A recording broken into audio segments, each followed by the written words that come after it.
সোমস ক্লাসরুমে কি চলছে রে? হ্যাঁ কি আবে সোমস ক্লাসরুমে কি চলছে? জানি না। সোমস ক্লাসরুম কি আর করবে, ওই বোর্ডস নিয়েই পড়ে আছে। নিট যেই প্রিপারেশন করার ক্ষমতা কি ওদের আছে না? আরে মামা ধৈর্য ধরো, যখন আসবে পুরো ইউটিউব সং, পুরো গোটা ইউটিউব কাঁপবে। শয়তানের চোখে মাফিয়া, মানুষের মনে মাসিহা। আমি এই দেশের বাসিন্দা, যেখানে অনেক সময় অনেক দাঙ্গাও হয়।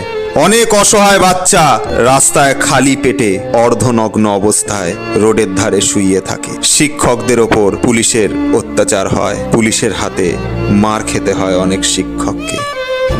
এখানে নিটের স্ক্যামও হয়, এখানে অনেক কৃষককে আত্মহত্যাও করতে হয়, অনেক নারীকে ধর্ষিতও হতে হয়। তারপরেও এই হালেও এই সময়েও সবার হৃদয়ে আমাদের দেশের তিরঙ্গা থাকে। আমরা সবাই আমাদের দেশকে খুব ভালোবাসি, বড্ড ভালোবাসি। হেরে গিয়ে জিতে আসার নামই সোমস ক্লাসরুম। হাজার বার পড়ে গিয়েও উঠে দাঁড়ানোর নাম সোমস ক্লাসরুম। দেওয়ালে পিঠ থেকে গিয়েও ঘুরে দাঁড়ানোর নাম সোমস ক্লাসরুম। বিশ্বাসঘাতকদের আঘাত খেয়ে বারবার উঠে দাঁড়ানোর নামও সোমস ক্লাসরুম। যে শুধু স্বপ্ন দেখতে শেখায়, জিততে শেখায়। क्योंकि हार के जीतने वालों को नीट बाजीगर कहते हैं।